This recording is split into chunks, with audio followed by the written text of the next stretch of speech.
Okay, good afternoon. Good morning and good evening. Saan man sulok tayo ng daigdig.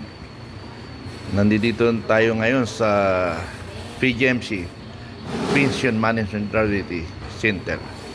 At kung saan ay magbe-break si Commodore Cases, the commander of the PGMC. So, ito yun, opisina nila.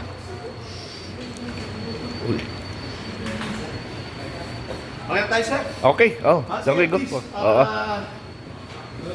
we are honored to have with us Colonel Segundo Metran Junior. Jr. Alam mo ba, sir, yung bisita natin ngayon? Segundo Mentoya Jr. Ha? Segundo? Okay. May Okay. senior at the U.S. Coast Guard Academy. So, ilan lang pala sila ditong US Coast Guard graduate, ano? Good morning. Sila yung magka-classmate. He's also visiting me. Uh-huh. He's also my client. Client. Just like you. Yes, sir. Okay, good. Yes, sir. Okay. Pakinggan natin.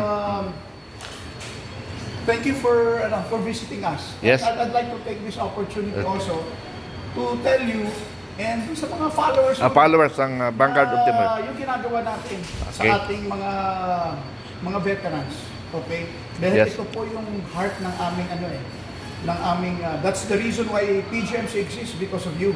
Yes, thank you. So, So, makabawi naman ako. hindi sir, at mas maganda kasi na para maiwasan natin yung mga Haka-haka. At least alam niyo, by the way, I assume 31 March this year. Yes. I'm on my 9th month. And for 9 months, isi-share ko po kung ano na ang ginagawa ng AFP-PGs, kung ano may nagawa, at saka yung mga gagawin pa natin para sa ating mga veterans. Okay. Una sa lahat, ako po ay pinalad na makapagtapos sa US Coast Guard Academy. Yes, eh. And that is the wealth of experience that I'm bringing here as Chief PGMC. Thank you. Because I view, sa US, makita naman natin kung gaano nila ino-honor. Standard. Thank you for your service. Dito, parang hindi ko pa na-feel yan. Ayun, yun na nga. Hinahanap So, na. ngayon, yun ang gusto kong mangyari sana, na mabago yung concept nila sa ating mga nagserbisyo sa bayan. Just like you. Sayang naman yung years of service mo, tapos after you retire, parang baliwala na. More or less 40 years. Imagine, and next year, I will be retiring September Yes. 24. So, I will have served 39 years, 5 months, and 25 days. So almost four decades of service. Sayang naman yung pag hindi natin napahalagahan yung ating mga veterans. So, it is our commitment. That's why at PGMC, ang motto po natin ng advocacy is service beyond yes. retirement. Yan. Okay. Very good. So, Maganda marinig. Ito po, I will show you in July this year, July 22, we launched the HEROES program. HEROES meaning, it's an acronym for helping every retiree obtain enhanced services. Yes. Ibig sabihin, lahat ng ginagawa nating project dito sa AFP, PGMC are geared toward enhancing the services we give our veterans. Why? Because we treat you as living heroes. Yun ang bagong konsepto namin. Hindi lang yung mga medal for valor, given na yon, pero yung nagsakripisyo sa bayan. Imagine, 20 years, 30 years, almost 40 years, serving our country, kung minsan nasisira nga yung mga pamilya. Bakit? Nandun tayo sa malalayong lugar. Hindi tayo, we are detached from our families. And yet, when we retire, hindi man lang tayo masabihan, thank Yes. you for your service. Okay. Yung So maganda yan. this is our advocacy. We will never forget the sacrifices of our veterans. That's why we launched this. No less than the Chief of Staff. Ganun po ka-importante ang mga veterans kay Chief of Staff General Romeo Saturnino Bronner Jr.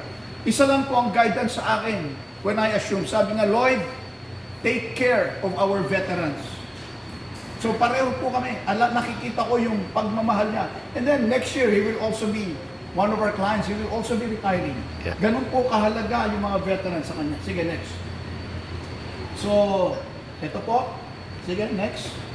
Now, I go around personally to different parts of the country, to the major units of our armed forces, to tell them what we are doing, not only for our veterans, which basically are our primary clients, but I also talk to our active. Why do I have to talk to our active personnel? Because I tell them, you don't prepare your retirement 1 year before. Documentary lang yon. But throughout your career, dapat iniisip mo na paano ko mapapaayos yung career ko. Yes. Para pag-retire ko, mai-enjoy ko yung pension. And I tell them 3 things. You see, ilipat mo muna dun sa, yan. I tell this, the active 3 things.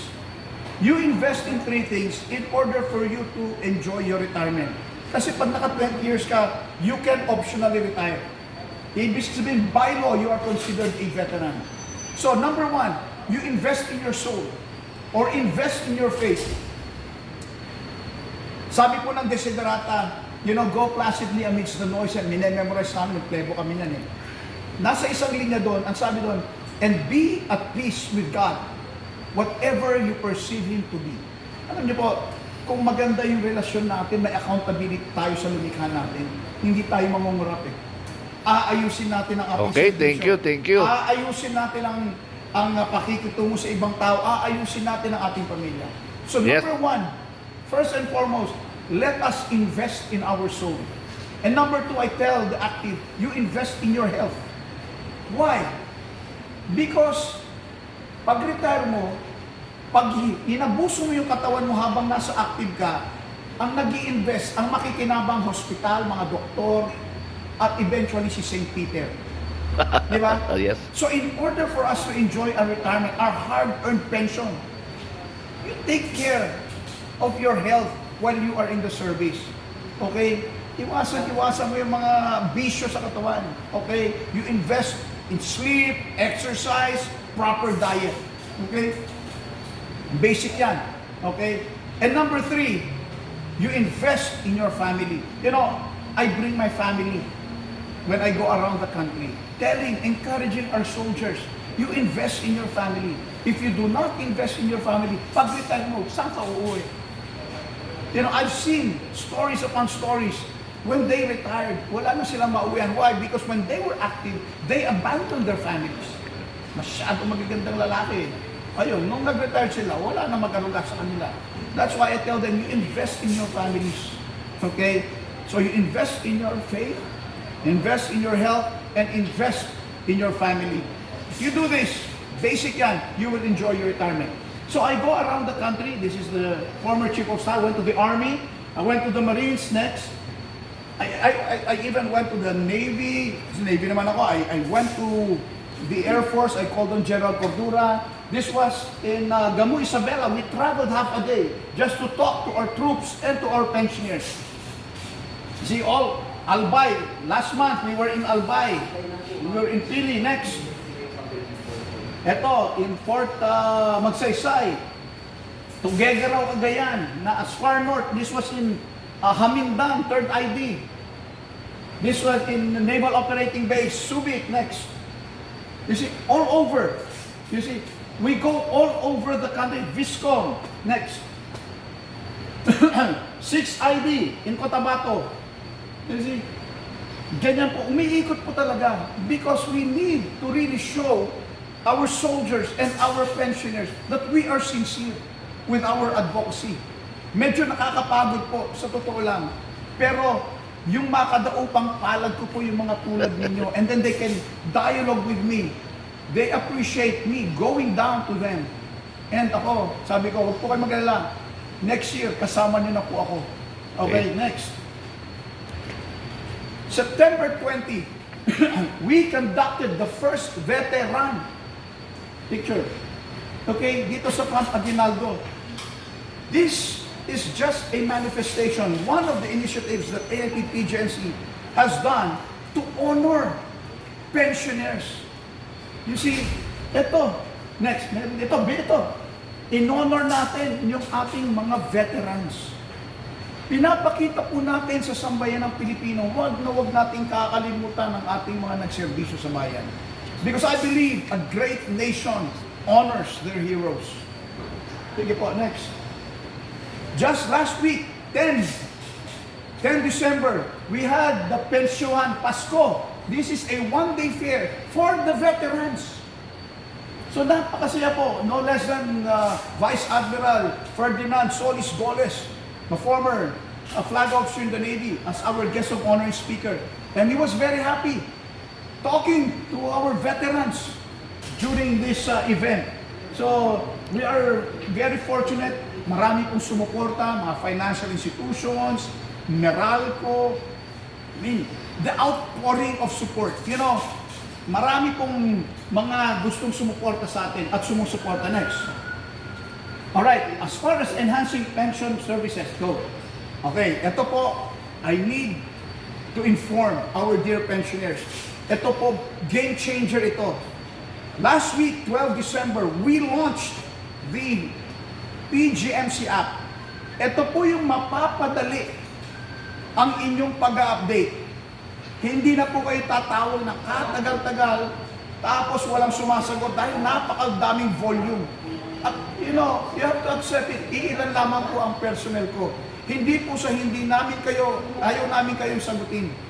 Talagang nabibilaukan po kayo. Pero dahil dito sa app, by the way, this is in-house. Kinreate po ito ng isang team namin led by our Chief ng Information System, Major Israel Sokerata. Ito po'y napakaganda. Walang masyadong ginastos ang gobyerno to create this app. We have great talents in the armed forces. We just really have to know how to tap them. And this one, pag mapadali na po, napakadali, in less than a minute, pwede ka na mag-update. Hindi ka na kailangan maghintay ng katagal-tagal. Okay? Pag bumagsak po yan, updating nyo sa amin, ibabangga lang po namin sa Pension Management Information System. And when we are sure that it's really you updating, you will get a message, dear Pen, congratulations, especially you are now updated. Very short time. We cut so many red tape doing this. Kaya excited po ako. We will have this already by first quarter next year. So namin para makapag-sign in. You just have to download the app Android. After 6 months, we will shift to iPhone. Android lang po muna tayo. But definitely, this is a game changer. Okay? Mapapadali na po ang updating, especially those abroad. I know, I receive a lot of complaints, a lot of requests from our pensioners abroad. My dear pensioners, wherever you are, with this app, mapapadali na po. And kung may mga concerns kayo, meron rin part dyan. Yung aming cares section. Kung ano mga question nyo, sasagutin po namin yan. Okay? Next.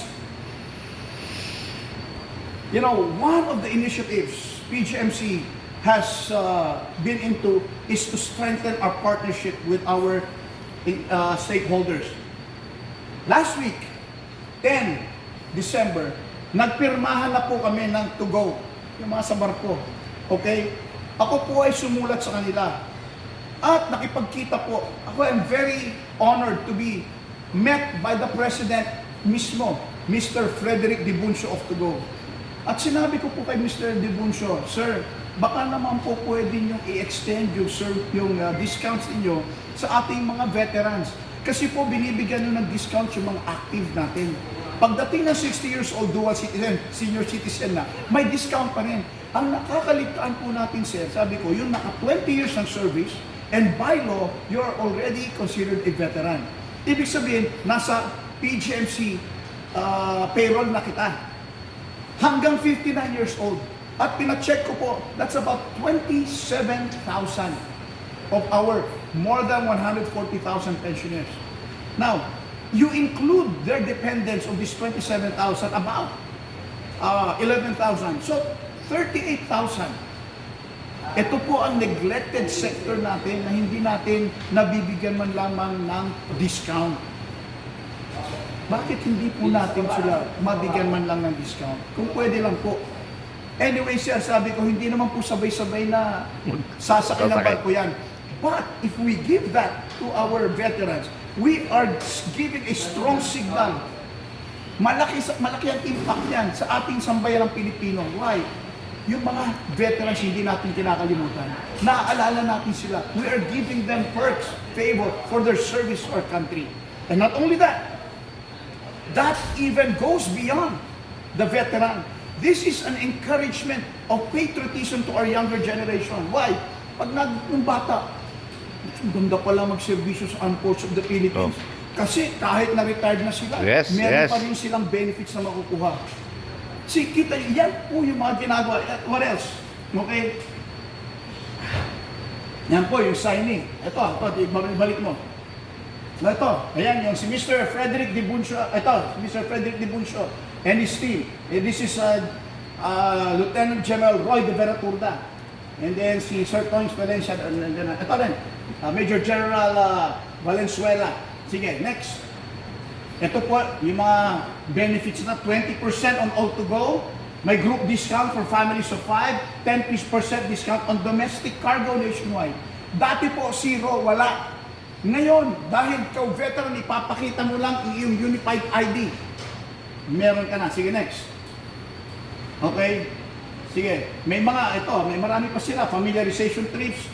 Meron na business to go pa. Napakaraming. In fact, sinabi sa akin, yung mga veterans natin, kung may business, ito, pwede lang gamitin. Yung mga products mo sa area, dalhin sa Manila. Yung Manila, nasa alin, dalhin mo sa... Imagine, they will provide that opportunity. Next. Rang-Ay Eco Adventure Resort, Rizal, Kalinga, napakaganda po doon.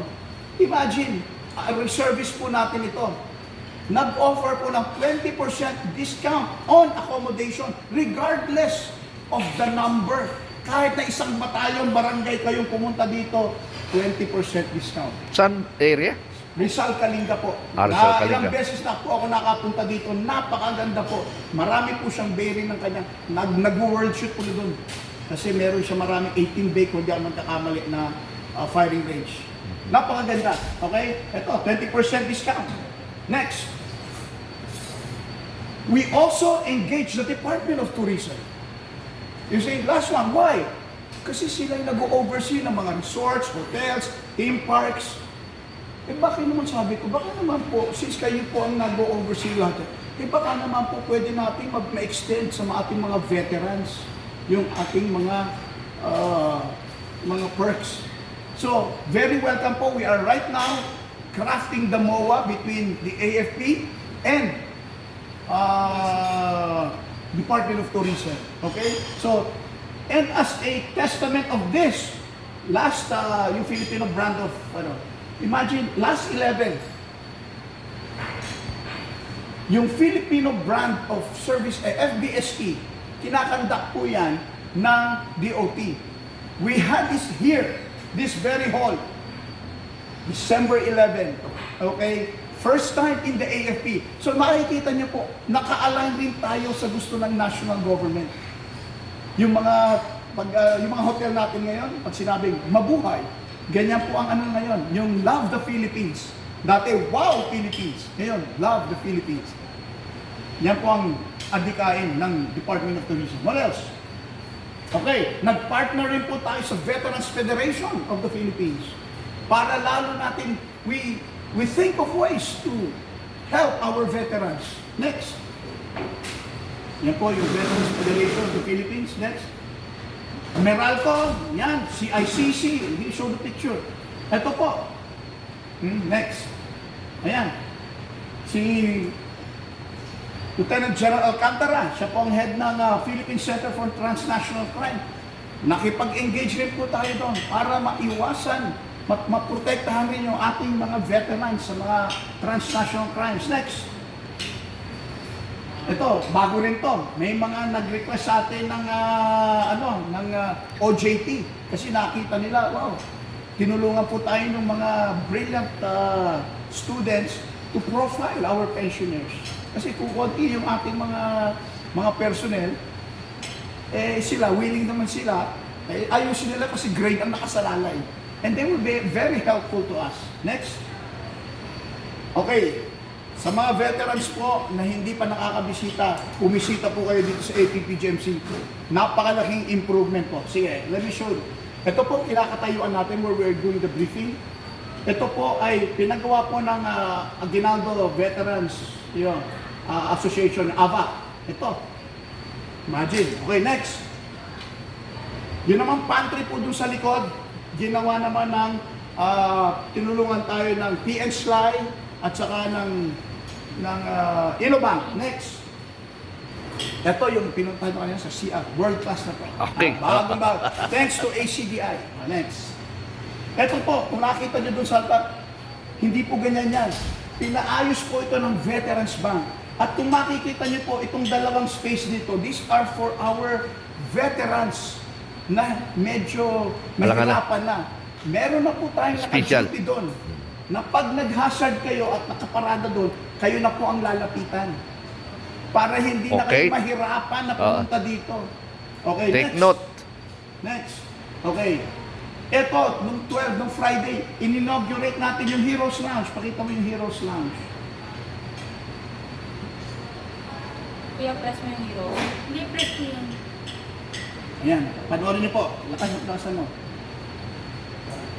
Transformation requires Atras mo muna. Para makakaya. Para makasimulan. Lakasan mo. Transformation requires vision. But more importantly, it requires partners who share that vision.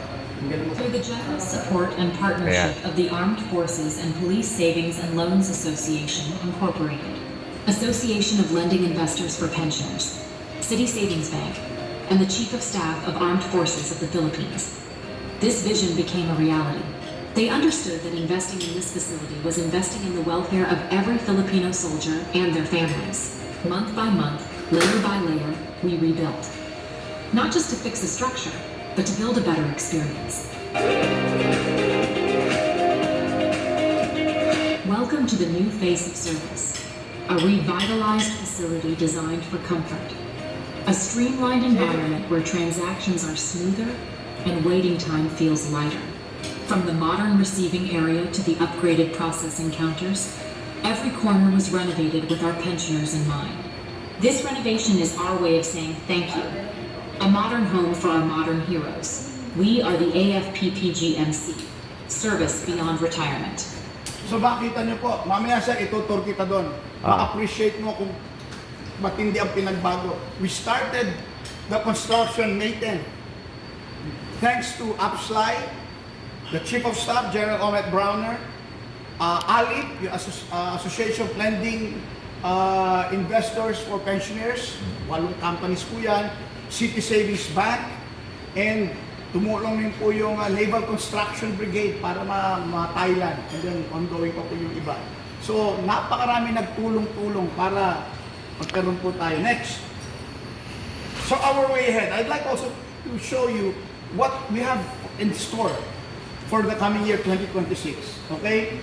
So, we will continue the implementation of the Heroes Program. We will continue to strengthen our digital system. Kasi na-launch na natin. What we need right now is to tell our pensioners, massive information drive para mag-shift na tayo. Hindi na kayo mahirapan sa pagtatawag dito. Mapapadali. Siyempre, may birth pains yan. Pero when you get used to it, napakadali na ng system. Okay? And then we will continue. Marami pa tayong hindi napuntahan. Marami na sir, kailan kayo bibisita sa amin? Mga mista ko, Bok, kailan kayo bibisita sa nakikita na nila. This is very good for their personnel. It's also good for our pensioners. You see, kung mahaba-haba pa lang ako, iikutan ko po lahat yan. Okay? And then we will continue to improve our facilities because, at the end of the day, ang magtatrabaho dito, yung mga personnel ko po, sila yung, kahit na bumagbagyo po dito, wala pong bakasyon dito. Kasi pag may pumunta ng pensioner, makikita niya po, kahit na holiday, talaga naman pauwiin namin yung mga pensioners. Thank you. Yan ang kailangan. Ako po personally nababagbag yung aking kalooban eh. Damdami, bakit? Yung mga staff ko, na-imbibe na nila yung service beyond their time. I kid you not. They are here. Hindi namin pinapauwi yan. Sabi ko, let's deal with their problems. Let's deal with their concerns. Because we are sincere with what we are doing. Sige.